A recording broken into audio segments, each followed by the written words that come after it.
Hello, nice to have you join us on Newsroom series, reaching you from Channels Television's global headquarters in Lagos, Nigeria.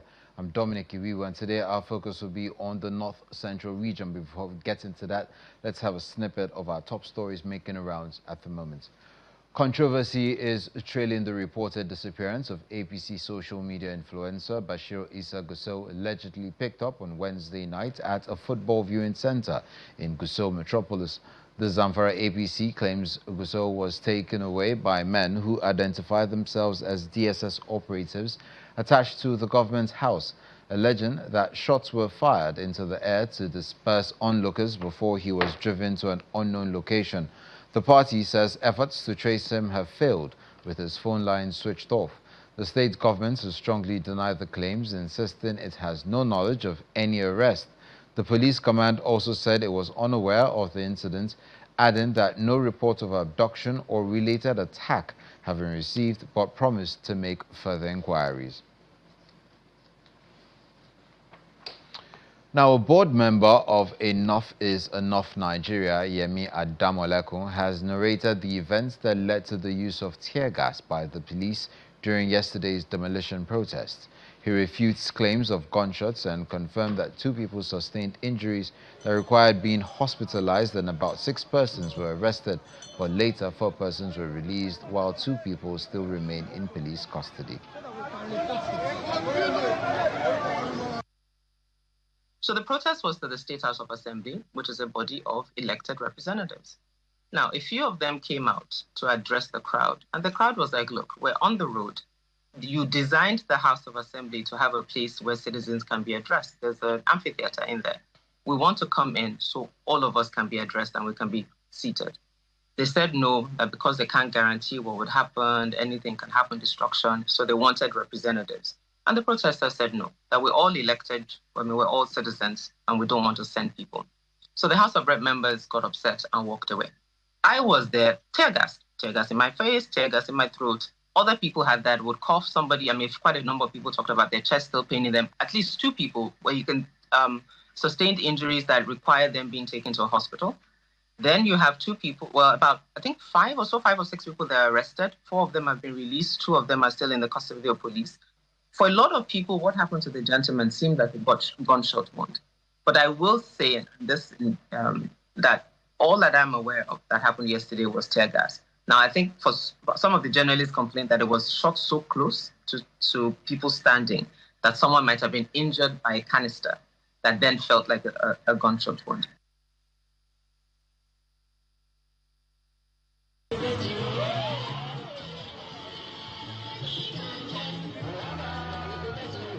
Meanwhile, the Lagos State Police Commissioner of Police, Olorundare Jimoh, has dismissed reports of gunshots during the Makoko protest at the State House of Assembly, insisting that no firearms were discharged by security operatives. The commissioner said the protest turned disruptive when demonstrators blocked the road, preventing other residents from going about their lawful activities and obstructing free movement in the area.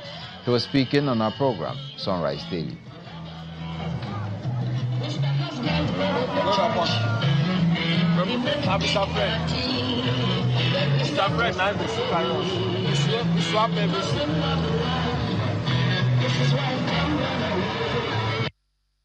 The protest starts from the Ikeja underbridge, and when protests commence, is for you to show your grievances in a peaceful manner, for you to be heard.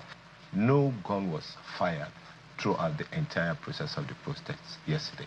The minimum force we can use at that point in time is the tear gas smoke canister to be able to disperse them promptly. And they were dispersed, and immediately the road were open to public use. And I want you to know that the public interest overrides any other interest, including that of the police, including that of the protester. So we shouldn't take loss into our hand by blocking the road. So far, so good. No death was recorded. So we arrested Taiwo Hassan, who is an adult, and equally arrested Dele Frank, who were in the Canter Toyota lorry that was used to block the highway. That is why we arrested them. but will not allow any individual or group of individuals to cause commotion, pandemonium, or other breakdown of law and order in anywhere in Lagos State.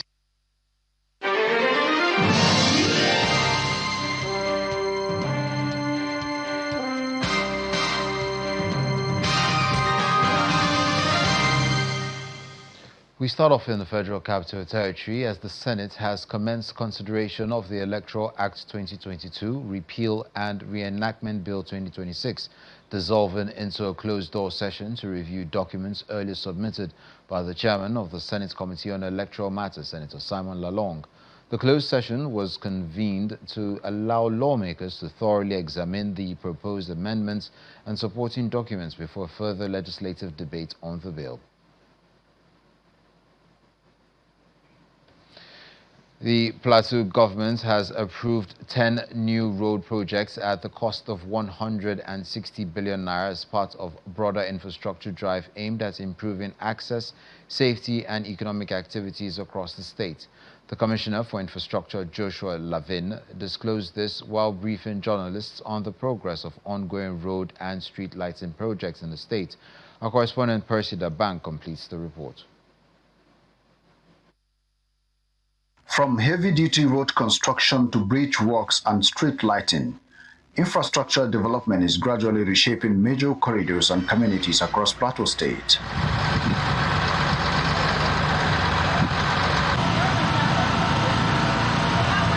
Contractors are currently visible on several sites with earthworks, asphalt laying, drainage construction, and bridge installations ongoing in different parts of the state.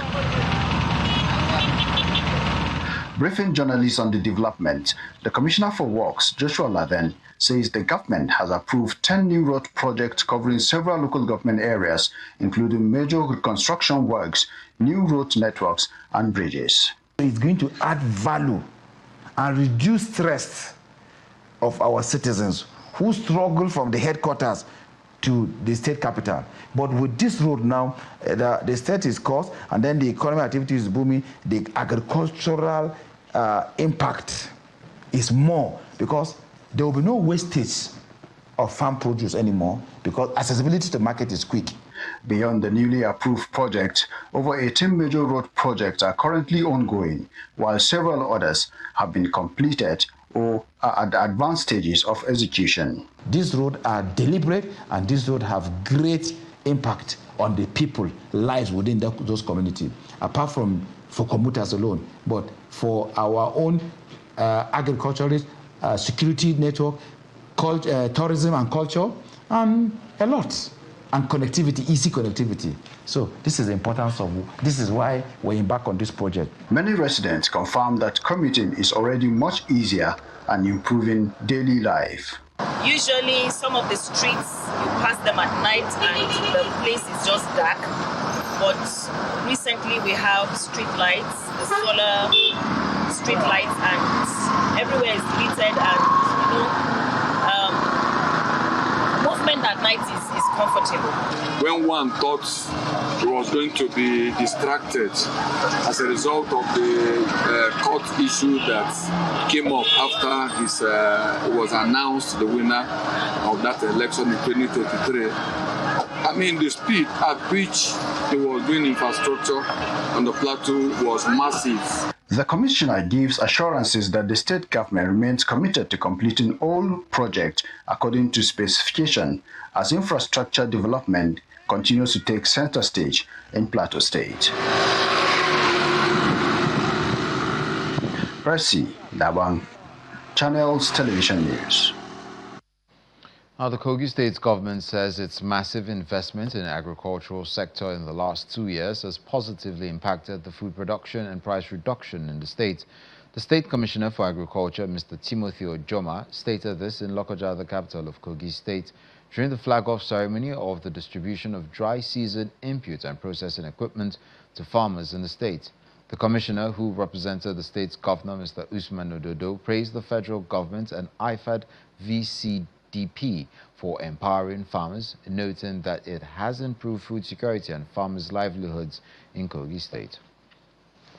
This is the flag-off ceremony for dry season input and processing equipment distribution, the empowerment of youth on fabrication with starter pack, and the commissioning of a seed lab.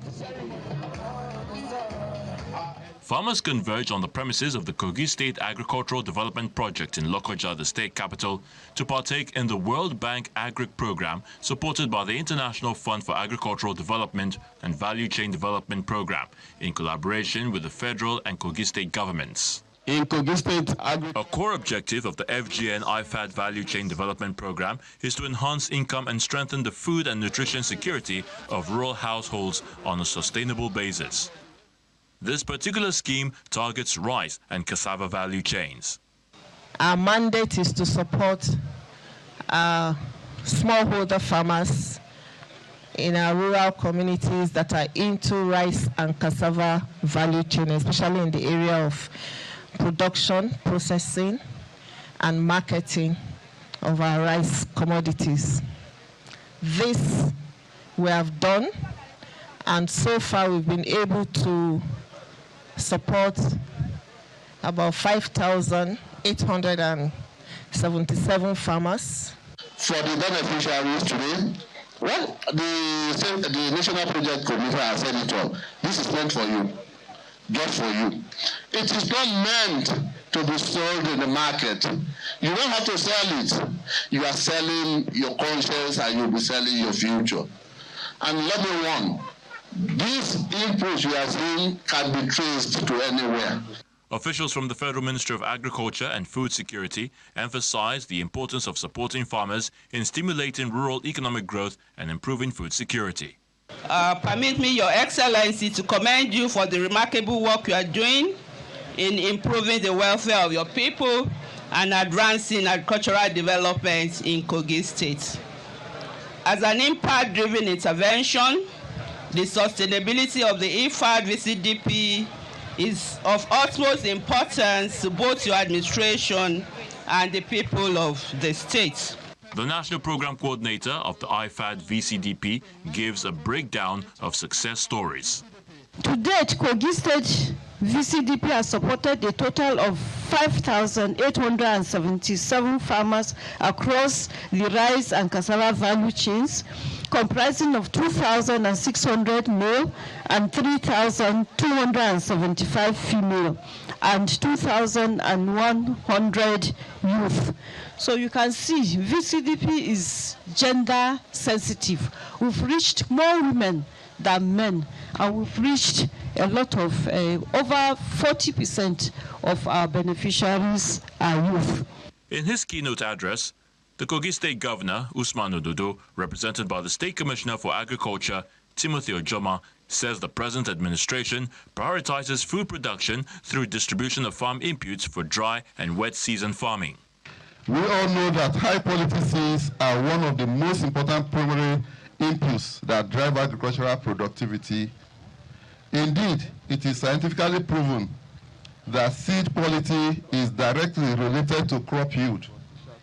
We therefore appreciate the IFAD VCDP for making the seed laboratory available to the state and urge the farmers and other stakeholders in the agricultural sector to take advantage of the facility to ensure that seeds are tested for quality before they are planted.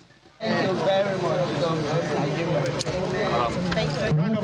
The program was then flagged off by the representative of the Permanent Secretary of the Federal Ministry of Agriculture, and starter packs was then handed over to some of the graduating youth. We shift our attention now to politics in Kogi State, as the Commissioner for Finance, Budget and Economic Planning, Asiru Idris, has expressed confidence that the Governor Usman Ododo administration will continue to bring more dividends of democracy to the people in the state. Speaking in Isanlu, Yagba East local government area of the state, while inaugurating the Tinubu Ododo support group with a mandate to work politically for the return of President Bola Tinubu for a second term in office, he noted that the policies and program of the president has lifted Nigerians from the ground to the top, so he deserves a second term.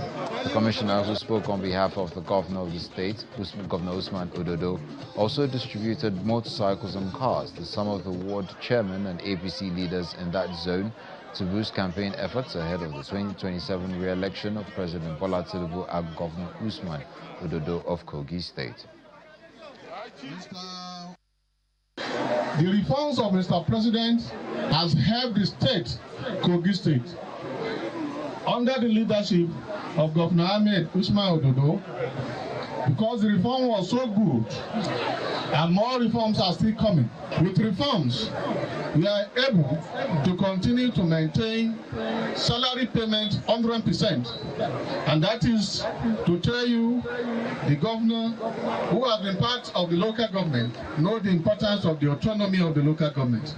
So he doesn't need to be told before he implements.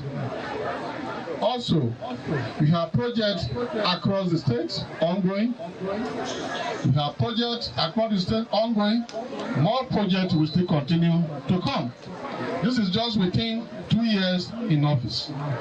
Then, what will happen if you finish 4 years? What will happen if you do 8 years? It's on this basis that our people are saying, for doing well, that is reward for good is good. That therefore, we should put ourselves together as youth, because there is hope for the youth. So there is need for us to put ourselves together so that we fight, support the continuity of the Mr. President, and also work harder for the continuity of Governor Ahmed Usman Ododo in office. Hereby inaugurate the Tinubu Ododo 2027 Continuity Support Group.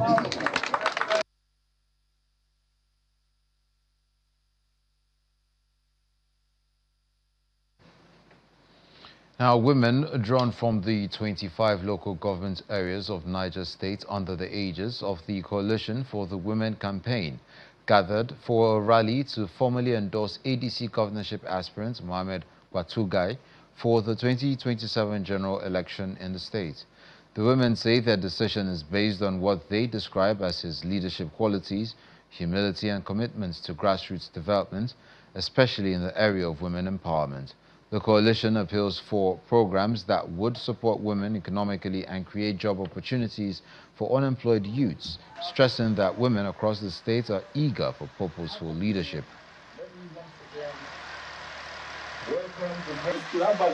We came here to pay a courtesy visit to His Excellency today by His grace. I'm really impressed by seeing him because it shows that he's a good leader. If God permitted or God grants him to be in this position, we believe he's going to do great. In our various houses as women, we need financial support.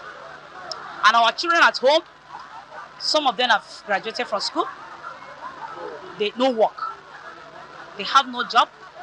So we want him, if God gave him this mandate, we want it to come to our head to wipe away the tears of masses, we women in Niger State, because we're crying.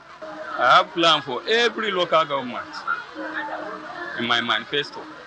And what I plan to do so that the youth will seriously be involved, not only in government work. We have markets everywhere in all local government areas of Niger State. And my plan, I will ask a consultant to come to Nigeria, maybe from Ghana, ask them to collect revenue for me for just 2 months. And after that 2 months, I will get stakeholders from that area to employ youth that will be collecting this revenue. I will not stop there. I will build a standard park. And the youth are the people that will manage those parks. We are going to have toilet areas. We are going to have places for food vendors. We are going to have places for our ladies that force the trailer drivers to sleep in those places. And there is youth that will collect all this revenue. 60% will be going to Niger State government, and the 40% will be going to the staff who collect it. So they will not depend on government work.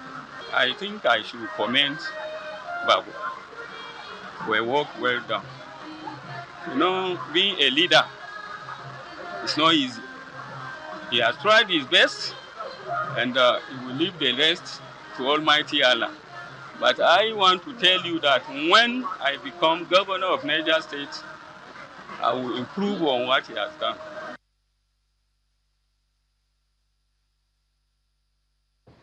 Now, constituents of Kefi West in Nasarawa State have received palliatives and scholarships from the lawmaker representing the area, Ibrahim Aliyu Nana.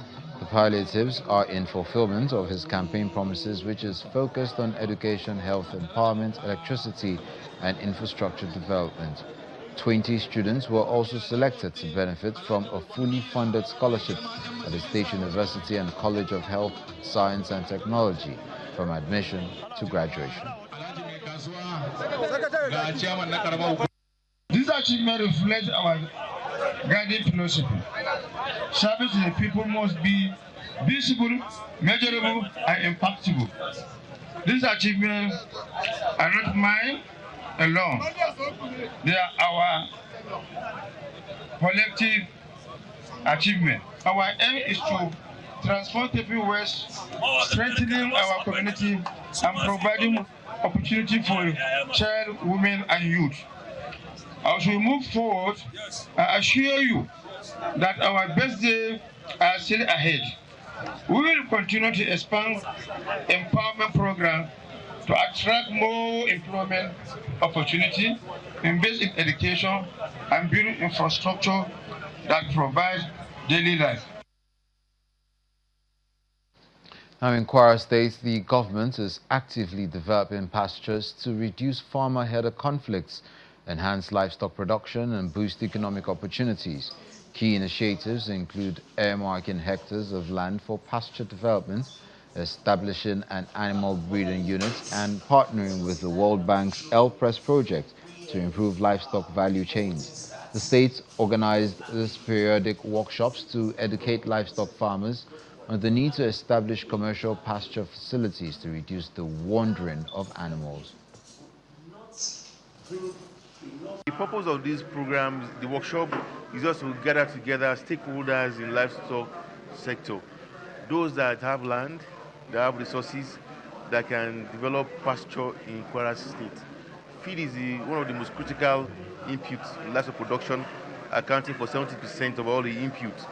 And in Kwara State or in Nigeria, we have a deficit of pasture, of feed. So the idea is to gather all the stakeholders and give them guidelines on how they can do large-scale pasture production for their farms and for selling to others too. So we are hoping that in the next few years we'll have people selling silage, selling hay in the country, so that we will not have our animals moving about and we'll have good forage for them. Food security starts from pasture. Protein security, when it comes to cattle production, beef production, start from pasture establishment. Because nutrition is key to, number one, that same egg in that cow that will be either inseminated or through natural mating, that will, for a cow to conceive, nutrition is key. And pasture establishment is where all these things, lies on. So without proper pasture, then it means conception rate will be low, and it means beef and milk production will be also low. Now, ahead of the 2027 general elections, a coalition of youths from Jerchira and Jemba Federal Constituency are drumming support for the re-election of Governor Hyacinth Alia, who they say has transformed the state's infrastructure with the establishment of cottage industries. Addressing journalists in Makurdi, the group led by Mr. Kyle Vincent notes that Benue will fare better with Governor Alia if re-elected in 2027 to complete both human and capital infrastructure development. The call is coming on the heels of rising political campaign against the administration of Governor Alia, who in the last 3 years established 5 cottage industries, creating over 1,500 jobs while improving the state's economy with critical infrastructure to drive development. The state of township roads in Makurdi, the Benue state capital, remains a source of concern in 2023 when Governor Hyacinth Ali assumed office as governor. Work on over 30 township roads fitted with concrete cast drainages along with asphalted finishing have been completed with 2 flyovers since Governor Ali assumed office. The perennial flooding that sacked residents along low-level town of Idia has also been contained with the construction of a 4-kilometer flood control project. Beyond the establishment of cottage industries, the bread and water, nail and plastic, Benue Fruit Basket Brewery, and the Ben Fruit factories are some of the new businesses employing many youth to boost the economy. The population is aggressively growing. Why the output is not there, and the only thing to mitigate and bring people back to business is things that His Excellency is creating, and that's why you're seeing that we are moving those 3 businesses, the Fruit Basket Brewery and the juice factory and the Ben Fruit, all of them they are going to start one day. All these form the basis for the call by the coalition of youths from Jechira and Jembak to present the scorecard of Governor Alia. We call on all youth and people of Jechira and Jembak to come together, join forces with His Excellency Reverend Father Dr. Hyacinth Alia to continue rehabilitating and building a new Benue of our dream by voting him massively for another 4 years term, come 2027. Governor Alia is dismantling entrenched corruption and rebuilding institutions. And that is why those who have made politics their farms, who can no longer feed on the state resources, are screaming. Citizens are urged to seek development of the state over politics of self-interest by re-electing the governor in 2027. You see the resurrection of the Benue State University Teaching Hospital into a non-functional, expanding and employing the youths. You see the establishment of a brand new University of Agriculture, Science and Technology in Hill. You see the recruitment of over 9,000 teachers, rescuing basic education from total collapse. Or it is the revival and creation of productive state enterprises, Benue Brewery, Benue Bread, Benue Juice, water and nail factories designed to create jobs and keep wealth in Benue. As the youth solicit support for the governor to drive development in the interest of Benue State above partisan considerations, residents are optimistic that the development of Benue State will be sustained. And that's where we drop the anchor on this edition of Newsroom Series. I'm Dominic Iwiu. Enjoy the rest of your afternoon.